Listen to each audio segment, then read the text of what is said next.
Hello everyone, hope you're doing well. Today we are back on the Sons of Attila dev server, and it's time to have a look at the ground vehicles. There's a bunch of really cool stuff here actually, and a lot more in the ground than there is in the airplanes. One thing I will note is the new Hungarian subtree has actually come into the game with a ton of pretty interesting vehicles. It's going to be in the Italy tree, but one thing I will say is I'll cover this in a separate video, because there is a ton of them, and a lot of them are unique. Not all of them, but most of them have at least some kind of interesting twist to them.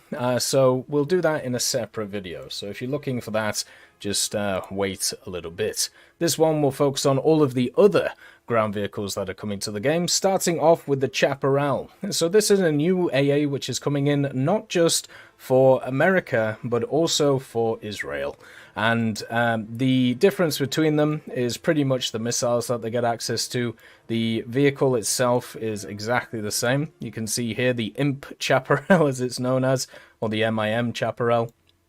But right now, when it comes to their physical models, basically they look exactly the same because the missiles aren't properly modeled yet on what they're going to be. So just understand that going forward.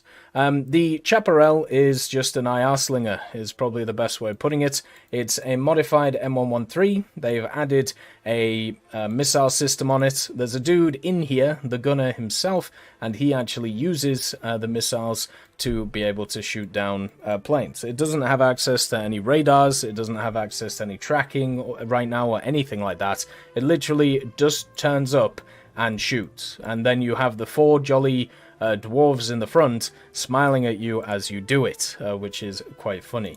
I'll kind of show you it in the in the thing because it's just hilarious just looking at them in the game. Now you can see here they're just loving life, staring at the sky, trying to find targets. So I hope that they give these guys like more modern uniforms because they just look ridiculous right now.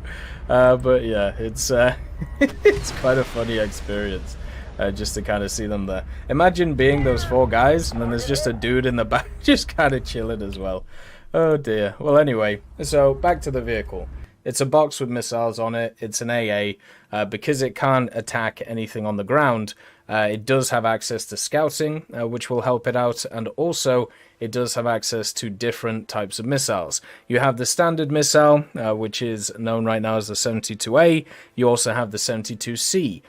They do have differences between them. This one is just a rear aspect lock missile, so no all aspect lock, so the vehicle, you have to basically see the back of it in order to get a lock, whereas this is an all aspect missile. You can see it has a rear aspect lock of 11 kilometers and also a all aspect lock of 3 kilometers with a decent missile guidance time on top of that, and also can move 18 Gs. This one seems pretty similar to the AIM-9G, but it might be slightly different. We'll have to see. Now, if you compare the two vehicles, the Chaparral from America and the one from Israel, the major difference between them, apart from camouflages, is this right here. This is another missile which is available for the Israeli one, and for some reason it increases its BR by a whole 1 bracket, which is kind of crazy. And you can see here it has a all aspect lock of 6 kilometers. This one seems to be very similar to the kind of Stinger missile which we've seen in the game, and should be pretty powerful, but I'm not sure if it's worthy its BR. This is a vehicle which is going to be above the Macbeth and also at rank 7, so pretty pricey, whereas the US one will actually be cheaper because it is between the Sergeant York and also the Leopard. So it'll be cheaper in RP costs because it's a lower rank, and also the modifications will be a little bit easier to get. So that is quite nice for the vehicle. For Germany, they get, of course, the Leo 2 PSO. This is a Leopard 2A5, which has been massively upgraded with a bunch of weight, which can act as armor, but mostly will just act as weight. So just like stuff like the Challenger 2 TES, just like stuff like the Ariete PSO itself, it gets a ton of chemical protection on the sides. So if you have a look here, you can see this composite screen, this all won't really defend against kinetic munitions. It isn't actually modeled right now, but it is designed for chemical protection. So stuff like RPGs, stuff like grenades, stuff like shaped charges, things like that. It's not designed to stop against stuff like APFSDS. And since you have it on the side, you also have it on the side of the turret here as well, and you also have a little bit of a composite screen on the upper glacis. Technically, it's more tanky, but it's more tanky against the rounds that you never see in the game. So it's not really going to be that useful, apart from it's just going to add weight, and you can see it really does. This machine is 67 tons at the moment, and if you have a look at the standard 2A5, it is 59.5. Now, you put on a lot of weight. You put on about 7 tons of weight, but you do get an upgraded engine.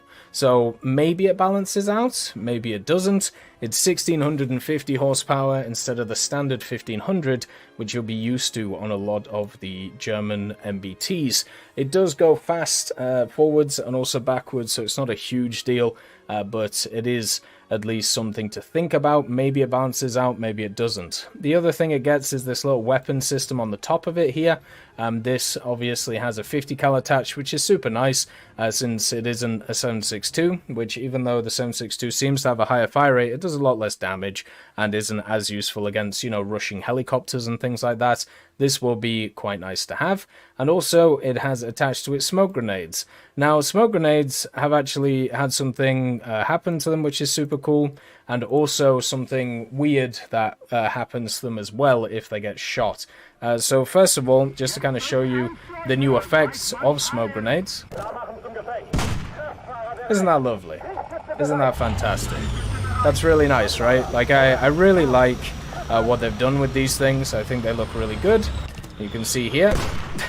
It's just, a lot of people have been asking for a long time for upgrades to these like little graphical effects, and they've done it, which is wonderful. Now, the next point, which is probably not the easiest thing to actually do in this test drive, because hardly any of these Soviet vehicles actually have any smoke grenades on them.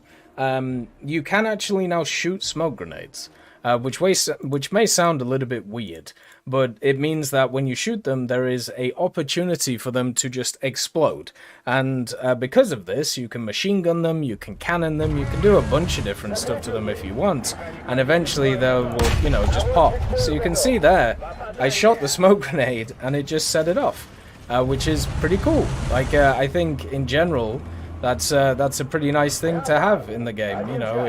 If you have had like your gun taken out and you want to machine gun something, you can like machine gun the side of one of these tanks and hit the smokes, and it will mean that the enemy can't use them. But then also what it might do is it might set them off so the enemy can't see you.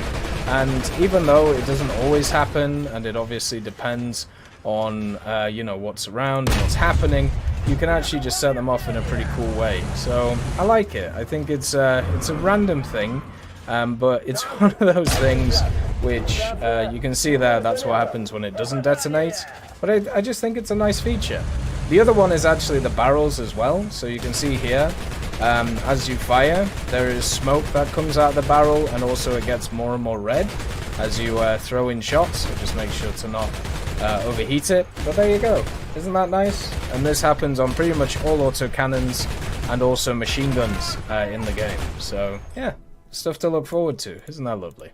But anyway, back to the Leo 2 PSO. The other differences the PSO has compared to the 2A5 is pretty much just the round. Right now they have exactly the same optics. So Mike did say on the dev stream that it would have Gen 3 thermals, but at least at the moment it has a copy of the 2A5 optics, which is Gen 1 thermals for the gunner and then Gen 2 for the commander. The gun is slightly different in really one way. They've given it DM53, and the reason for this is to give it extra penetration and generally just extra use compared to the standard 2A5, especially if they want it as a high BR vehicle. They have actually put it at the end of the line and then folded the 2A5 and 2A6, making it much easier to research the 2A6 now, which is really lovely.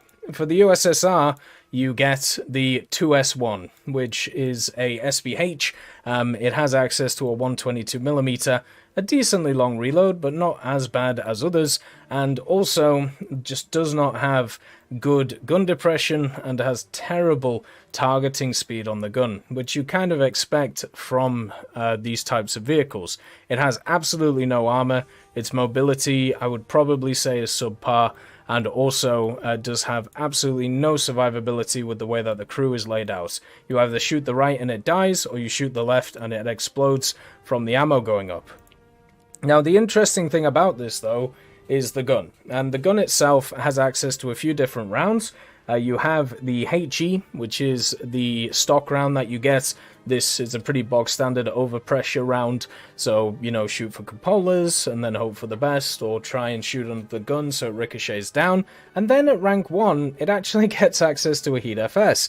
This doesn't have as much explosive mass behind it, but does have a lot of penetration, so if you're accurate with it and you know how to go after ammo and stuff like that, this will actually be a pretty potent round. The problem is with the 2S1, same with stuff like the M51, the targeting speed is horrific, so it's going to be super hard to use. It also gets the HEVT, which, you know, will be quite fun against stuff like planes and also helicopters if you can get it going. Problem, once again, is, of course, the wonderful targeting speed, so going after them might be not great, but you can go after vehicles on the ground with this, fire it above them, and then it explodes down into them, which would be pretty good. Then you've also got another HE shell.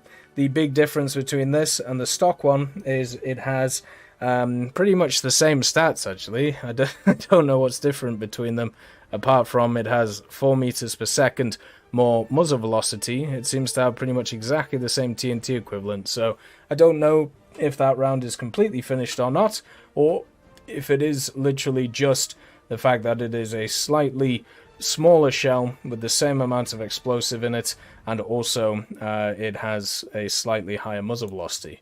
But yeah, at 6.0, maybe it works, maybe it doesn't. We'll have to see going forward. The Soviets do also get another vehicle, which is the TO-55. This is a premium vehicle that is going to be coming in at rank 5, and you may be kind of confused that it's 8.0, because this is obviously a T-55, right? It has the stabilizer, it has the general structure, and if you have a look at the T-55A, which we have in the game, it's higher BR. It's actually at 8.3, but the reason why this thing's going to be 8.0 and also stay 8.0 is because they haven't given it the rounds that the T-55A has. Instead of it having the APFS-DS, it has to rely on its APDS and also Heat FS and flamethrower to be able to do damage. So that's how they're kind of balancing the thing, keeping it at rank 5. You can see here the flamethrower has 800 ammo, whatever that means, and also not a crazy reload time. It is a coaxial, so it's just kind of attached to the turret and will fire whenever you decide to use your secondary ammunition. Everything else on it is pretty box standard. There's no difference between it and the standard T-55, just the growth that is on the turret, and obviously the flames that are coming out of it. For Britain, you get the Bishma, the vehicle, which is a T90 upgraded to Indian standards, meaning that it has the scoop, which the scoop itself looks really fun. I don't think it works right now on the dev server, but at least it will be available going forward. It does also have a bunch of contact 5 ERA on it, meaning that it'll be useful against kinetic rounds and then also chemical rounds, which is super nice. And then it has all of the other standard T90 welded turret, wonderful armor on it too. The vehicle does have some blemishes though, compared to the standard T90 which we have in the USSR tree. The main problem that it has is they have just decided not to give it the mega round. So instead of it having 3BM60 or 3BM46, it only has access to 3BM42. So even though it's the same BR as the one in the USSR tech tree, it doesn't have that really good round, and also doesn't have access to the good old APS system or the passive system, I should say, that the USSR one does. So pretty much that kind of sucks for it. You can see here, they gave the T90A for the Soviets the 3BM60. It has the LWSLR as well, and obviously has the passive system, which isn't very useful, but it's still there. And for the Indian one, all you have is just the 3BM42. You don't even have a laser rangefinder right now, which seems a little bit wrong, so maybe they'll give it in the future, but it just doesn't have it. I don't know how else to put it for the vehicle. So right now, it's just a worse version of the one that you see in the Soviet tech tree. Hopefully this changes. Remember, this one isn't fully finished yet, so hoping that it will change kind of going forward. The next vehicle that is available is for China, and it is the MBT 2000. This one is actually looking super fun to play, because what you actually have is a mixture of really good factors, and I don't think this thing stays at 10.0, by the way. So just to let you know, I don't think this is a 10.0 vehicle. It has the 125mm ZPT-98. This is a Pakistani version of an export vehicle. The MBT 2000 has the good old 12.7 on the front as well. It has smoke grenades. It has ERA in the form of the FY4, I believe it is, but it doesn't actually show it here because it isn't fully modeled on the vehicle. It definitely isn't finished, by the way. You can see that it's just missing ammo in the front, and also, well, the gun isn't attached, so just make of that as you will. So it's a 3-man crew, it's an autoloader, it's a 7.1 second, so it would be nice if it was 6.5, but what you're going to do, it does have the extra armor. But the main selling point of this vehicle is, first of all, it gets the DTC-10-125, which is a very good APF SDS round for 10.0, coupled with the LWSLR. By the way, you can see here they have actually added in some pretty cool little videos, which we'll cover in the future, about what the modifications actually do for a vehicle and how it all works, which is really cool. So this is, I believe, only in for ground, but I think it's also there for, or I'm sure it'll be there for other stuff in the future. But it's just really nice that they put a visual representation of what each of the modifications does. It also gets the HEVT round, so you can have a bit of fun with it. But the main selling point of this, compared to pretty much all the other MBTs that are around, apart from the very high tier ones for China, this one actually has a really good transmission. So with the 1200 horsepower engine, it gets the Leclerc transmission, meaning that it can go really quick backwards and really quick forwards. So this is huge for this vehicle and huge for the Chinese tech tree. It means that you can fire a shot, duck in and duck out of cover, and then come back for secondaries. And it is also on the left-hand side. They've moved the WZ1001 and also the MBT 2000 after the CM11, making it easier to grind out the CM11. Thank God, since that vehicle has been in a very tough place for a long time, even though it's quite a fun one, especially with its crazy reload, but just very hard to spade. The next vehicle is kind of a surprise one. It's the M41A3. Now, the M41A3 compared to the standard M41, there isn't really much of a difference. So you might be asking yourself, why the hell is this thing 5.0? Like the standard ones are around 6, 6.3, stuff like that, maybe even higher in the future. Why is this one at 5.0? Well, they decided just not to give it any other rounds. They just gave it the APBC and also the HE and the smoke, and that's it.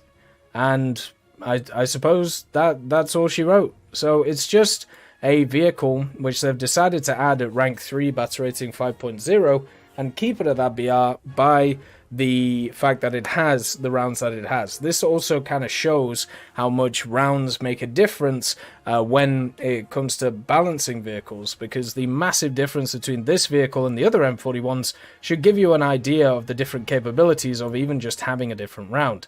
It does also have some quite cool camouflage on it. I'm sure they might add a little bit more to this as it goes forward. But yeah, this is just going to be a premium that comes in. And it gets the tricolor carc for some reason. No idea why. But at least it looks okay. And maybe you'll be able to destroy the kind of foliage which is on it. Also, another thing they're bringing in this update, you can actually destroy decorations. So if a vehicle is covered in bushes, you can machine gun it, take away all the bushes, and remove that advantage which the vehicle has, which would be really cool. Nice to see that. Obviously, Italy got all of the Hungarian vehicles, sorry, and didn't get any of its own domestic vehicles, so we'll leave that for next time. France gets itself 2 vehicles. We'll start off with the Leclerc Azure. This is technically an upgraded Leclerc. It is another one of these urban combat packages. So similar to the PSO, similar to the TES, similar to stuff like that. It has all of this extra Azure ERA on the side, which should be good against chemical munitions. It obviously has all of the general armor on the turret as well, and it has the mesh on the back to protect from stuff like RPGs, you know, grenades, all of these different things around the place. So not very useful in War Thunder, but it definitely looks cool. And, you know, sometimes you just need stuff that looks cool. And that's definitely what this Leclerc Azure does. The other parts of it as well is it will have access to the 1500 horsepower Attila with the pretty good transmission on the Leclerc that it usually has, meaning that it can go quick forwards and backwards, has the same 3-man crew, has the same autoloader, has the same round and all of that stuff, and even thermals to boot. But it does also mean that the S1 and S2 gets folded, and the S21 is much easier to grind. This is actually an S21 with the upgrade package, so pretty cool. The other thing it does add, which none of the other Leclercs have, which is crazy to me, it actually has a 50 cal on the top of it in one of those little mounted turrets right here. So this is actually huge for the vehicle, because it means that you can attack vehicles which are coming at you like helicopters, where before you had to try and get the donkey gun on it, and it didn't always work. Then France gets a box. I don't know how else to put this. This is an AMX-10, which is kind of an IFE, and they decided to attach the Acura gun to it, the 142mm, which is found on the AMX-30 Acura. It also does get a 20mm, which is nice. And what's hilarious is you could fire this thing on the move. You do get the rocket-assisted HE, which is kind of nice. And I didn't realize they had an animation for it in the actual little thing there. But that's really awesome that they gave it to this as well. This vehicle is going to be terrible. It's going to be a complete waste of time. It is between the AUF-1 and the Foch. It has terrible traverse on the gun, and also the idea of the Acura, you know, the whole, like, you know, shoot and then maybe move, or shoot and fire on the move, do all of these different things you can't do with the vehicle. It also just straight up mocks you. So you see in the bottom left, it says that it has a stabilizer. Well, guess what? It's talking about the 20mm, not the main gun. So the 20mm has a stabilizer, so you can fire it on the move and you can have a great time. The main gun, not so much, and since the missile, like you can see here, like it dips a little bit, but generally it goes forward, right? And it does decent damage. But if you actually fire it and it follows the gunner optics, so you move, which you can do with the Acura. Oh no, that's not gonna work, is it? And it's just gonna kind of go all over the place because of the fact that you're just bonking up and down because you have access. You don't have access to a good old. You don't have access to a good old stabilizer. You can do cool stuff like that though if you want, if you can time it right. But at the same time, you can do that to pretty much every other vehicle that's around with it. Now the other thing is they have added new sparks, as you can see when you hit things. This looks really cool with stuff like shilkers and things like that. So yeah, not too bad. And then also, once again, you can see the red barrel. Pretty nice, right? Not too shabby. So this thing, not going to be great and going to be pretty worthless, but you can do some silly things with it, is probably the best way of putting it. For Sweden, Sweden gets 2 vehicles, starting off with the PVKV IV. This is the last of the PVKVs. We had the 2, we had the 3, now it's time for the 4. So this has the 57mm. It's between the STRV M42E and then the STRV M42 DT, the Delat Ton. And even though in the devlog, I believe it did note this thing as a light tank, instead, it's actually labeled as a medium tank right now. So you don't get access to the light tank features. So no scouting, no airstrike, canistructs. But instead, you do get an APDS round. And also, you get access to the APHEBC. On top of this, an AP round to start with, plus a HE, which you'll never use. Now, even though this vehicle looks rough, and if you have a look at the turret rotation, the targeting speed, it doesn't look great. It's on a pre-World War II / World War II chassis, the M40L. It's also, got a few issues when it comes to its maneuverability and has pretty much no armor on it, really, apart from like 50 millimeters on the front of it in certain parts. The gun has a pretty quick reload. You can see here 4.6 seconds. It is only a crew of 3, so the guy in the turret is doing a lot of work. But if you have a look at the weapon reloading, you can actually get it down to 4 seconds, and the base is 5.2 seconds. For 3.7, that's pretty good. And that means that if you maim somebody, especially with the APDS, you could easily be able to do a little bit more damage the next time. The APDS pens a lot, 179, 144, 50, so falls off a lot at angles, so you want to try and aim for flat portions, but you will be able to do a lot with this, and with the muzzle velocity will be really nice. The only issue with it is the optics. The good old muzzle velocity of the gun is nice, but the optics, not great, especially when you compare it to some of the other PVKVs that have really powerful optics to match the guns. Then you have the Vida. So the Vida is our first, I believe, South Korean vehicle that is in the game, at least ground vehicle, and it's coming in for the Swedish tree because this is the Norwegian export variant. Now, this is easily the best SPH in the game. It is rank 5, battery rating 7.7, and has access to some pretty cool features. First of all, the 155mm does have an autoloader attached to it, meaning that the 7.5 second reload is quite nice on it. Does have 2 loaders as well, probably to move the stuff, and then you can see here with the actual reloading, since it's an autoloader, the cruise skills don't affect it. So even if you have bad cruise skills, it doesn't really matter, since it's all automated. It has a 50 cal on the top of it for support to give it a bit more of a go. It doesn't have a lot of armor, but no SPH really does. And on top of all that, what is it firing? Well, you got the M107 round, not a crazy amount of pen, but enough, and then also nearly 7 kilos of explosive mass. But then you have this SGR M60 round, 9 kilos of explosive mass, plus more penetration. This is key for overpressuring targets. It's going to be super fun to use. Then it also has this HEVT round, which a lot of these SPHs have actually struggled with their VT recently because they actually set off when it comes to the ground now. So you can still overpressure stuff through the top of it, but it's a lot harder to do because even if you plonk the round near the tank, as long as it comes 3 meters away from the soil, it would actually set off on the soil itself. So that's a bit of a problem, meaning that you don't do any damage. So maybe it might be worth just doing this HE instead. And also, this gets 2 crowning factors, which I don't think any other SPHs get access to. It gets a laser rangefinder, which means that you can very accurately plonk the 155mm rounds on the targets, and then also it gets thermals. So that pretty much means that you'll be able to spot targets much easier from range, laser range find them, donk them super quickly, and then also you have the good reload, which you can bring along with it. So overall, this vehicle is just looking really nice and really fun to play.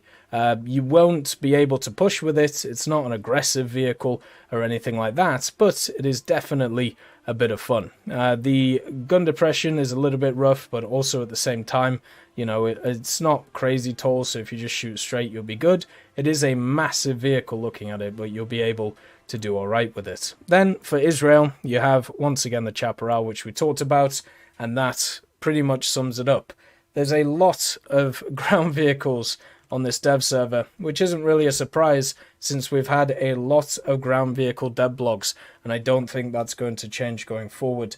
I think we're just going to get more and more and more of them, and hopefully we'll get some more mid-tier aviation.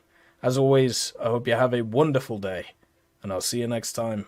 I'd just like to thank Brendan Quinn, Vilneus, Character Fuel, Juan the Panda, Carrion Crow, Gus Irenicus, Pyman, Merciless Reaper, Orange Tail, Teddy, Daniel Stanton, Moxie, B. Young, Bareen, Peter Grayling, Alan Hacker, Sem Alslan, Uncle Bean, and Derek R., and also Lafouche for supporting the channel.